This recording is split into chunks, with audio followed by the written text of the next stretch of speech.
Welcome students. आज हम पढ़ेंगे distributed systems. Distributed operating system या डिस्ट्रीब्यूटेड सिस्टम अगर हम बोले तो ये एक तरह का लूजली कपल्ड सिस्टम होता है। लूजली कपल्ड सिस्टम प्रोसेसर इसलिए होता है क्योंकि ये कोई भी मेमोरी को शेयर नहीं करता।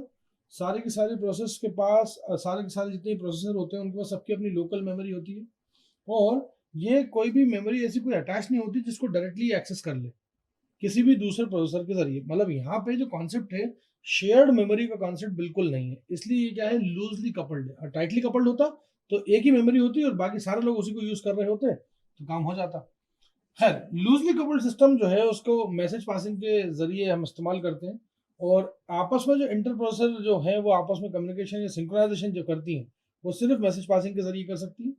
लूजली कपल्ड सिस्टम में डिस्ट्रीब्यूशन जो होता है कंप्यूटिंग का वो कुछ ऐसा होता है कि दो ज्योग्राफिकली दो बहुत दूर दूर जगह रखी हुई चीजों के बीच में होता है। मतलब आपस में अगर बात करना है, जो कम्युनिकेशन जो एरिया है वो ऐसा होगा कि एक अगर चीज अगर मुंबई में रखा होगा सर्वर, तो दूसरा सर्वर शायद न्यू जर्सी में रखा होगा। ज्योग्राफिकली वाइडर रेंज को कवर करता है, और यहाँ पे मैसेज डिले भी काफी लंबा होता है क्योंकि डेटा रेट जो होता है वो काफी लो होता है। इंटेल का हाइपर क्यूब इसका कुछ ऐसा एग्जांपल है जो सबसे शुरुआती दौर में आया था। इंटेल ने हाइपर क्यूब बनाया था जो इस टाइप के काम करता था।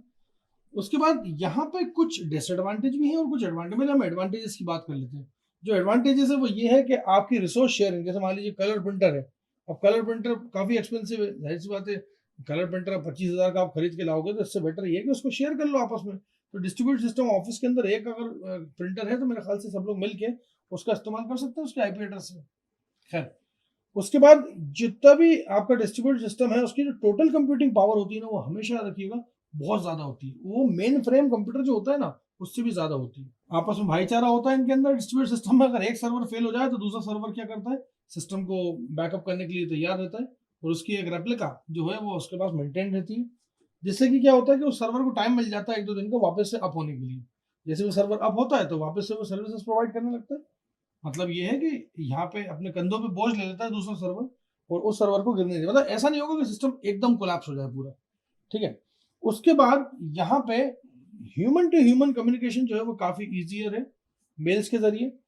उसके बाद डेटा शेयरिंग जो है उसका जो जो डेटा शेयरिंग है, कई सारे यूजर्स को एक्सेस, मतलब कॉमन डेटाबेस को शेयर करने को अलाउ करता है। आगे रिपीट, मेमोरी को नहीं, डेटा को। तो डेटा शेयर करा जा सकता है आराम से।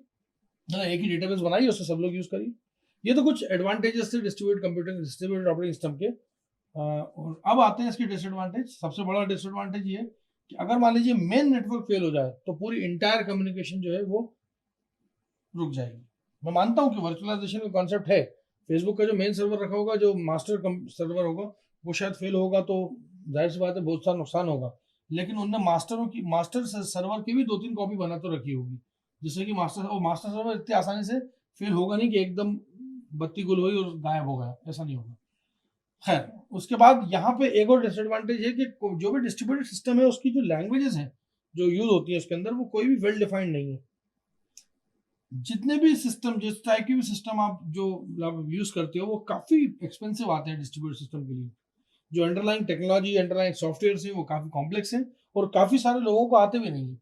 तो ये कुछ डिसएडवांटेज हैं जो कि डिस्ट्रीब्यूटेड सिस्टम के हैं। और ये डिस्ट्रीब्यूटेड सिस्टम ऐसा है कि आप लोग आज की डेट में अपने मोबाइल फोन्स के अंदर जो ऐप यूज करते हो तो आप सिर्फ एक छोटा सा इसका पोर्शन लिए हुए हो।